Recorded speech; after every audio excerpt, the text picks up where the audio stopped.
Assalamualaikum warahmatullahi wabarakatuh. Perkenalkan, nama saya Jihan Hesti Wirayuda dengan NIM O1A1201170. Saya berasal dari kelas D. Baiklah, pada kesempatan kali ini saya akan memaparkan mengenai metabolisme karbohidrat. Yang pertama, glikolisis yang berasal dari kata gliko, yang berarti gula, dan lisis yang berarti penguraian. Nah, glikolisis ini merupakan proses penguraian gula 6 karbon menjadi 2 molekul asam pirufat berkarbon. Proses glikolisis ini terbagi menjadi 9 tahap, yaitu pada tahap pertama sampai dengan 4, proses glikolisis membutuhkan ATP, kemudian pada tahap 5 sampai 9 menghasilkan ATP. Kemudian ada glikogenesis. Glikogenesis ini adalah lintasan metabolisme yang mengkonversi glukosa menjadi glikogen untuk disimpan di dalam hati. Peningkatan kadar glukosa dalam darah yang terjadi, misalnya beberapa saat setelah makan, menyebabkan pankreas mensekresikan hormon insulin yang menstimulasi penyimpanan glukosa dalam bentuk glikogen dalam hati dan otot.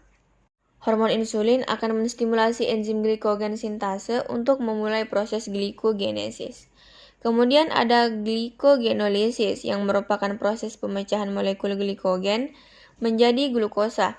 Apabila tubuh dalam keadaan lapar dan tidak ada asupan makanan, maka kadar glukosa dalam darah akan menurun. Nah, glukosa diperoleh dengan memecah glikogen menjadi glukosa yang kemudian digunakan untuk memproduksi energi.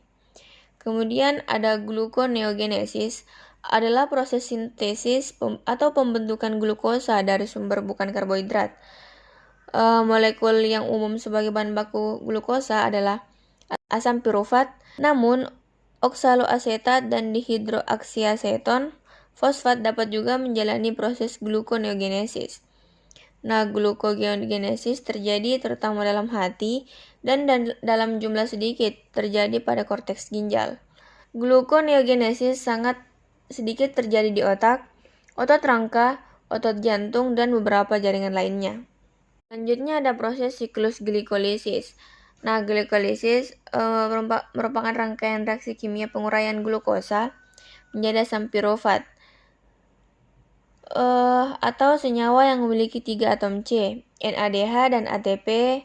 NADH atau nikotinamida adenina dinukleotida hidrogen adalah koenzim yang mengikat elektron H sehingga disebut sumber elektron berenergi tinggi atau ATP, atau biasa juga disebut dengan adenosin trifosfat. Merupakan senyawa berenergi tinggi. Setiap pelepasan gugus fosfatnya menghasilkan energi. Pada proses glikolisis, setiap satu molekul glukosa diubah menjadi 2 molekul asam pirufat, 2 NADH, dan 2 ATP. Glikolisis memiliki sifat-sifat antara lain. Yang pertama, glikolisis dapat berlangsung secara aerob maupun anaerob. Nah, glikolisis melibatkan enzim ATP dan ADP, serta peranan ATP dan ADP pada glikolisis adalah memindahkan atau mentransfer fosfat dari molekul yang satu ke molekul yang lain. Pada eukariotik, glikolisis terjadi di sitoplasma atau sitosol. Nah, glikolisis terjadi melalui 10 tahapan yang terdiri dari 5 tahapan penggunaan energi dan 5 tahapan pelepasan energi. Kemudian ada skema pada tahapan glikolisis. Yang pertama ada tahap penggunaan energi, yaitu penambahan gugus fosfat pada molekul glukosa dengan bantuan enzim heksokinase sehingga terbentuk glukosa 6-fosfat. Kemudian glukosa 6-fosfat diubah menjadi isomernya, yaitu fruktosa 6-fosfat. Lalu fosfofruktokinase mentransfer gugus fosfat dari ATP ke fruktosa 6-fosfat, fruktosa 1,6 bisfosfat. Kemudian ada aldolase, membagi molekul gula atau fruktosa 1,6 bisfosfat menjadi 2 molekul gula yang berbeda dan merupakan isomernya. Kemudian 2 molekul gliseraldehid fosfat masing-masing akan masuk pada tahapan glikolisis selanjutnya. Kemudian ada tahap pelepasan energi. Yang pertama, triosafosfat dehidrogenase mengkatalisis pemindahan elektron dan H+ dari substrat atau griseldehid fosfat ke NAD+ membentuk NADH. Yang kedua, glikolisis menghasilkan ATP. Gula telah diubah menjadi senyawa asam organik oleh fosfoglyceralkinase. Kemudian gugus fosfat dipindahkan sehingga menjadi 2 fosfogliserat oleh fosfogliseromutase. Yang keempat, 2 fosfogliserat melepaskan molekul H2O sehingga terbentuk fosfoenol pirufat kinase oleh enolase. Yang kelima, pirufat kinase mentransfer gugus fosfat sehingga menghasilkan 2 ATP lagi. Kemudian ada siklus Krebs atau siklus asam trikarboksilat adalah proses kedua katabolisme atau respirasi sel untuk menghasilkan energi yang lebih tinggi. Dilansir dari Ensiklopedia Britannica, siklus Krebs mengubah asetil koenzim A atau asetil-CoA menjadi energi untuk tubuh dan karbon dioksida sebagai produk sampingannya. Nah, langkah-langkah dalam siklus Krebs untuk menghasilkan energi yaitu yang pertama, siklus Krebs dimulai dengan penggabungan asetil-CoA dengan oksaloasetat untuk menghasilkan molekul 6 karbon sitrat dan melepaskan CoA SH yaitu asetil-CoA yang terikat pada gugus sulfhidril atau -SH. Kemudian langkah yang kedua, 6 karbon sitrat yang kini tinggal 4. Langkah yang keempat atau alfa ketoglutarat hasil langkah kelima lalu dioksidasi dengan bantuan enzim ketoglutarat dehidrogenase. Langkah 4 sama dengan langkah ketiga karena oksidasi alfa ketoglutarat juga mereduksi NAD+ menjadi NADH, melepaskan karbon dioksida namun gugus CoA menjadi suksinil CoA. Kemudian langkah yang kelima, CoA pada suksinil CoA diganti oleh gugus fosfat sehingga suksinil CoA berubah menjadi suksinat. Suksinat kemudian membentuk guanin trifosfat atau GTP atau yang dikenal sebagai energi dalam bentuk ATP. Kemudian langkah yang keenam, suksinat dari langkah 5 kemudian dioksidasi menjadi fumarat. Pada proses ini dihasilkan energi yang tidak terlalu besar namun dapat mereduksi FAD menjadi FADH2. Langkah yang selanjutnya, ke dalam fumarat dimasukkan molekul air sehingga merubahnya menjadi molekul 4 karbon malat. Langkah yang terakhir merupakan langkah dari siklus Krebs di mana malat dioksidasi. Oksidasi malat ini menghasilkan molekul 4 karbon di awal siklus Krebs yaitu oksaloasetat dan melepaskan energi dalam bentuk NADH. Oksaloasetat kemudian mengulang kembali langkah pertama siklus Krebs dan seterusnya, sehingga siklus Krebs berlangsung secara terus-menerus. Dalam satu kali siklus Krebs dihasilkan 2 molekul karbon dioksida, 3 NADH, 1 FADH2 dan 1 ATP. Kemudian ada transfer elektron.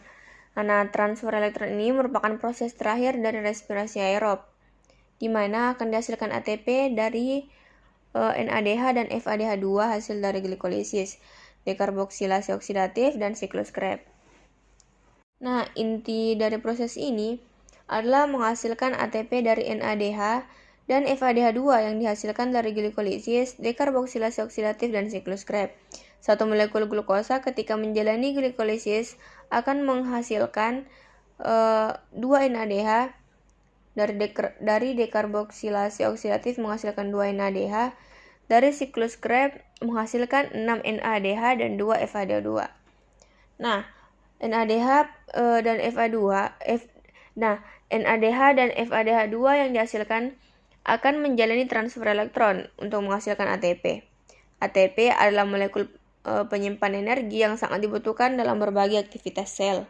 Transfer elektron terjadi di membran dalam mitokondria.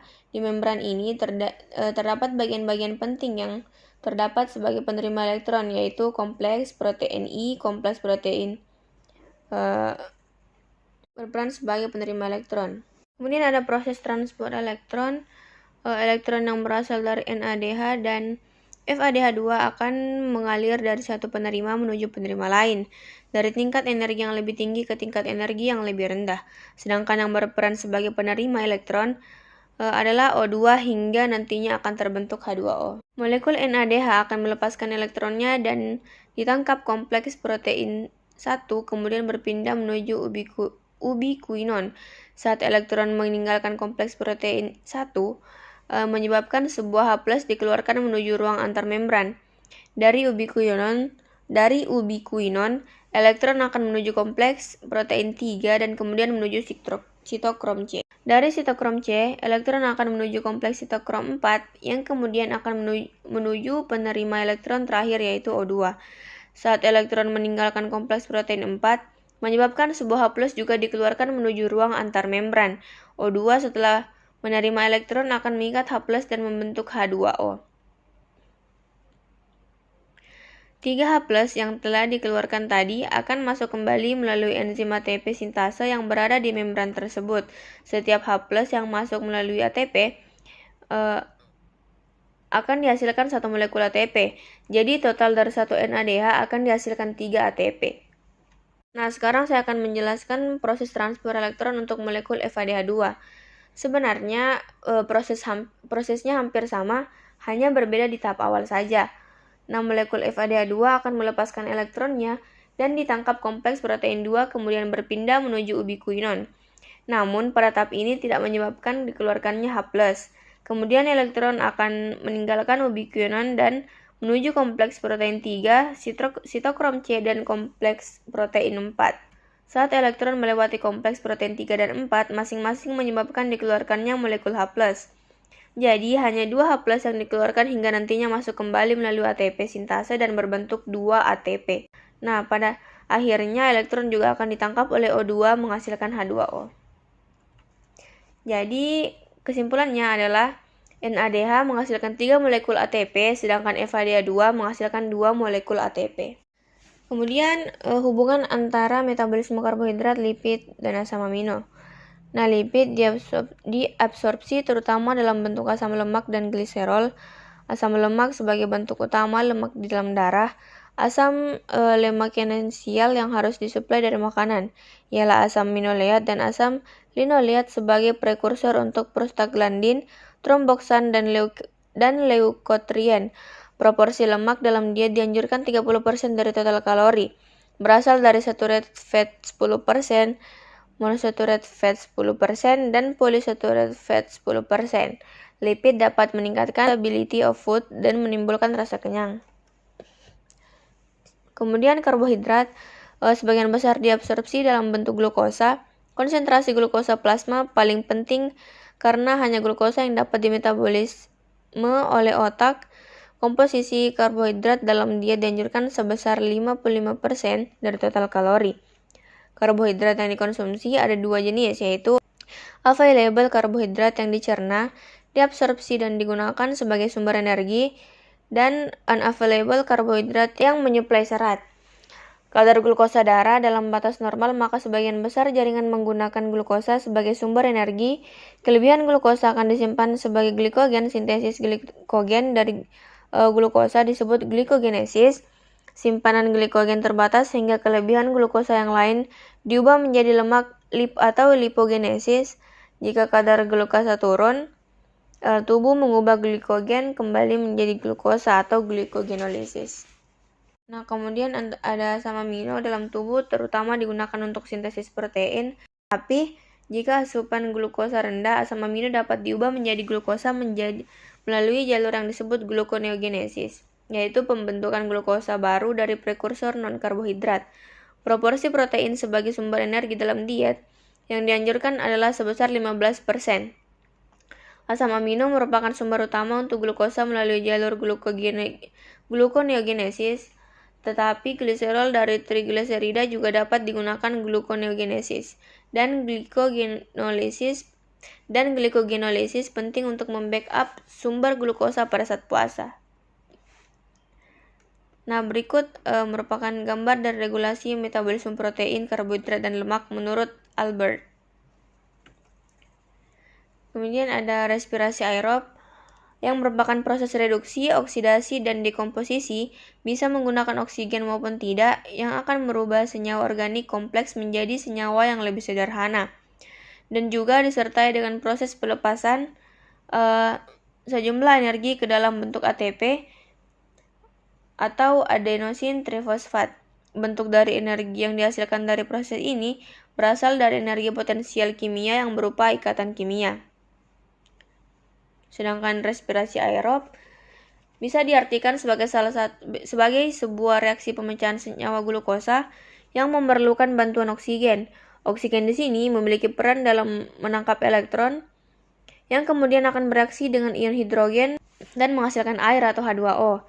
Kejadian ini akan berlangsung dalam tubuh kita di dua tempat, yaitu sitoplasma atau berlangsungnya glikolisis. Kemudian ada urutan proses yang terjadi, yaitu yang pertama glukosa diubah menjadi glukosa 6-fosfat disertai pemecahan ATP menjadi ADP. ATP harus dipecah menjadi ADP karena dibutuhkan sumber energi. Kemudian di sini ada glukosa 6-fosfat diubah menjadi fruktosa 6-fosfat. Lalu fruktosa 6-fosfat diubah menjadi fruktosa 1,6 bifosfat disertai pemecahan ATP menjadi ADP. Fruktosa 1,6 bifosfat atau 6 atom C dipecah menjadi 1 molekul gliseraldehid 3 fosfat atau PGAL, 3 atom C dan 1 molekul dihidroksiaseton fosfat atau DHAP, 3 atom C, molekul DHAP diubah menjadi senyawa PGAL sehingga terbentuk 2 molekul PGAL. Kemudian molekul PGAL diubah menjadi senyawa 1,3 bifosfoglycerat dengan cara mengikat fosfat organik. Setiap satu molekul PGAL menghasilkan 1 NADH. Kemudian ada 1,3 bifosfoglycerat diubah menjadi 3 fosfoglycerat. Pada reaksi ini dihasilkan ATP sebagai sumber energi. Lalu 3 fosfoglycerat diubah menjadi 2 fosfoglycerat. Lalu 2 fosfoglycerat diubah menjadi senyawa fosfoenolpirufat atau PEP. Kemudian fosfoenolpirufat diubah menjadi asam pirufat disertai pembentukan ATP. Nah, ATP atau adenosine trifosfat merupakan sumber energi yang nantinya digunakan untuk transport aktif untuk menuju ke mitokondria. Untuk 2 molekul NADH yang dihasilkan akan ditransfer ke tahap transport elektron. Nah, berikut ini merupakan ringkasan tahap glikolisis. Kemudian ada respirasi anaerob. Di proses glikolisis, kondisi pirufat bergantung pada ketersediaan oksigen dalam sel. Dengan oksigen, molekul pirufat dapat memasuki mitokondria dan teroksidasi membentuk karbon dioksida dan air. Tetapi, ketika tidak ada oksigen, pirufat kemudian diubah menjadi etanol atau asam laktat. Nah, proses tersebut dinamakan dengan respirasi anaerob. Respirasi anaerob yang terjadi pada prokariota dan eukariota uniseluler sering disebut sebagai fermentasi. Fermentasi di sini terbagi menjadi 2 jenis, yaitu fermentasi alkohol dan fermentasi asam laktat. Yang pertama ada fermentasi alkohol dilakukan oleh ragi dan beberapa mikroorganisme lainnya. Pada proses ini, asam pirufat hasil glikolisis akan didekarboksilasi menjadi asetaldehid menggunakan enzim dekarboksilase. Kemudian dengan adanya hidrogen, terjadi pengurangan asetaldehida dengan enzim alkohol dehidrogenasi untuk membentuk etanol atau etil alkohol. Kemudian fermentasi alkohol adalah proses biologi di mana gula seperti glukosa, fruktosa, dan sukrosa diubah menjadi energi seluler yang menghasilkan etanol dan karbon dioksida sebagai produk sampingan. Nah, tempatnya itu di sitoplasma sel tumbuhan dibantu dengan jamur Saccharomyces sp. Substratnya yaitu satu molekul glukosa yang menghasilkan 2 molekul alkohol, 2 molekul ATP, dan 2 molekul karbon dioksida. Kemudian ada fermentasi asam laktat dilakukan oleh sel otot, bakteri asam laktat, dan beberapa jamur. Pembuatan yogurt merupakan salah satu contoh fermentasi asam laktat karena bakteri Lactobacillus sp. mengubah gula laktosa menjadi asam laktat. Asam laktat yang diproduksi tersebut menyebabkan penggumpalan atau koagulasi susu menjadi yogurt. Nah, dalam proses ini, pirufat dari glikolisis direduksi langsung menjadi asam laktat oleh NADH ditambah H+. Reaksi ini dikatalisis oleh enzim dihidrogenase laktat. Tidak ada karbon dioksida yang dihasilkan selama fermentasi. Nah, fermentasi asam laktat juga merupakan respirasi yang terjadi pada sel hewan atau manusia. Dan proses ini terjadi ketika kebutuhan oksigen tidak tercukupi akibat bekerja terlalu berat. Tempatnya yaitu di sitoplasma sel hewan dan manusia. Substratnya 1 molekul glukosa dan menghasilkan 2 molekul asam laktat dan 2 molekul ATP. Baiklah, itu tadi proses pemaparan dari materi saya. Kurang lebihnya mohon dimaafkan. Wabillahi taufiq wal hidayah. Wassalamualaikum warahmatullahi wabarakatuh.